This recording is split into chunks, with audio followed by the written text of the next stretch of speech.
What the fuck? Sex करना चाहता हूँ तुम्हारे साथ. So 4 more shots, or should I say 4 more? So if you came here for the review part, let me tell you the show is bad. The review is over. Now let's talk about the ground reality. How bad this show is and how dangerous this show is to our society. But before getting into the details, I can't believe I am saying this, but please subscribe to my YouTube channel, please. Okay, so let's talk about characterless characters now. Character number 1. So imagine a feminist journalist by profession who thinks she owns the fucking world, loves to fuck around and cheat. This is what you get. In season 1, she fucks this guy in her dreams, and then she fucks this guy, and then she fucks this guy who happens to be her boyfriend, and then she fucks this guy again, and in the end, she fucks this guy, this time in reality. 4 bande total. And this is our character arc in season 1 and season 2 as well. So in season 3, there is some development. Matlab, this guy replaced this guy. That's it. Characterless character number 2. तो ये औरत अपनी बच्ची के साथ रहती है. She's a single mother. Not a single mother, she's a divorcee. So she meets this guy. She fucks him. He falls in love with her. Tells her that I love you, I wanna marry you. She tells the guy to fuck off. She goes to her colleague. She fucks him, who is also happen to be married. And in season 3, she fucks her ex-husband, who is now married. And don't get sad, she fucks her colleague again. Because in the world of feminism, there are no such things as settling down, getting married, having kids. It's all about fuck, fuck, fuck, fucking, fucking, fucking, fuck, fuck, fuck, fucking. Wow.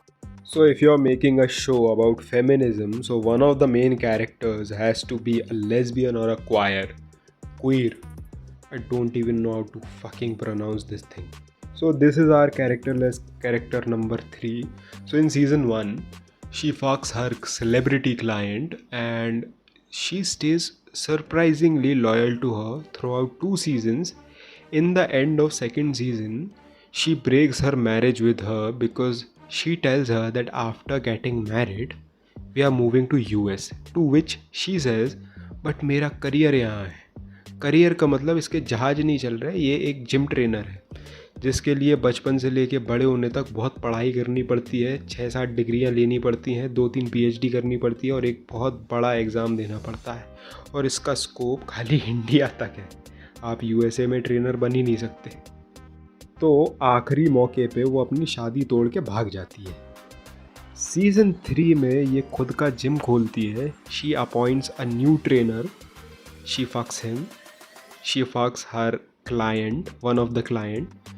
She fucks her ex husband, ex wife, I mean जिसकी शादी से मतलब खुद की शादी से भाग गई थी, उसके साथ भी करती है. एंड इन द एंड जब वो घर जाती है, अपने गांव जाती है, तो she makes out with her sister और भाभी, I don't know. So yes, incest as well. Everyone should take a note. This is how you portray LGBT in movies and series. Yes, I'm not a supporter. Now let's talk about the worst character of the show, also the ugliest. इसको show में शायद इसलिए रखा है ताकि बाकी 3 लड़कियां अच्छी लगे. Again, if you're making a show about feminism, one of the main characters has to be a fat chick, and this is our fat chick. She's fat and insecure. So to feel good about herself, she fucks everyone who comes in her way. So instead of going to the gym, eating less food, what she does, ओमेगिल पे strangers के सामने नंगे होके नाचती है ताकि इसको अच्छे अच्छे कमेंट्स मिले about her body, so that she can feel good about her body. And on top of that, she's a stand-up comedian in the show, which makes her instantly unlikable because women in general are not funny.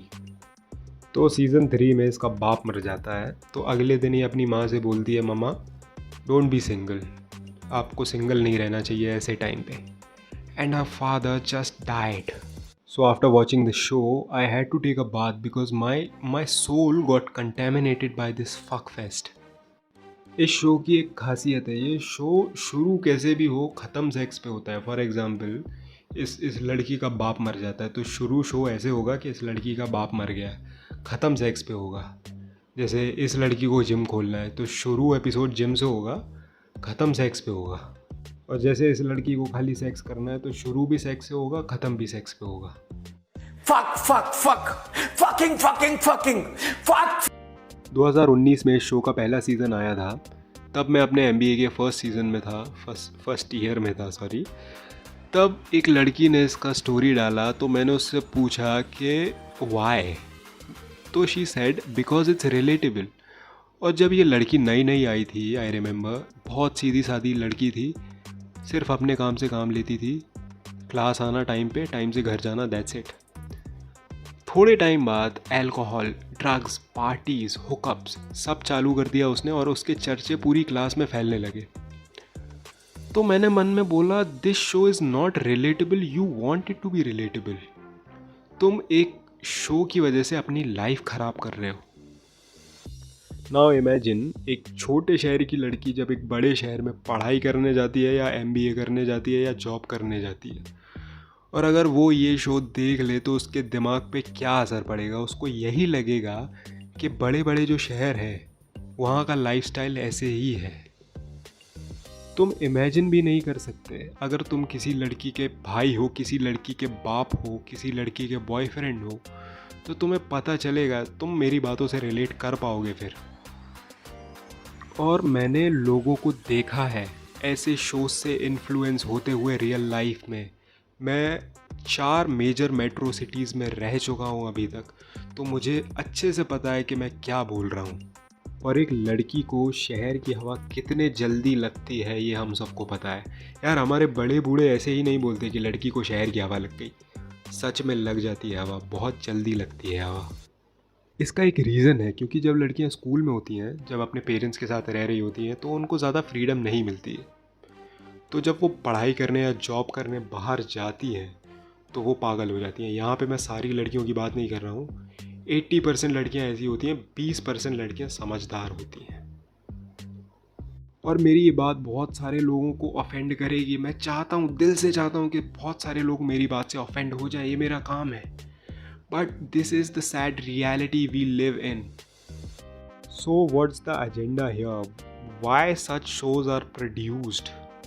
See, when we think of feminist, what comes in our mind? A bunch of bitches who thinks they own the fucking world, right? हमारी सोच ऐसी क्यों है? It's because of movies and shows like this. They are trying to normalize this shit. Extramarital affairs, incest, cheating, open marriages, LGBT and whatnot. But one thing we need to understand is, we live in India. This is not our culture. We Indians are known for our culture, traditions and religion. We are known for eating poha jalebi in breakfast, not fucking pancakes and waffles. तो जैसे ये 4 characters हैं show के अंदर, वैसे characters real life में भी हैं। तो ऐसे लोगों से हमें दूर रहना चाहिए।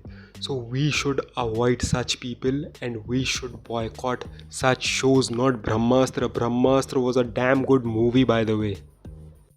To all the young girls out there who are yet to experience college, let me tell you that life is not about hookups, party, alcohol, drugs, one night stand.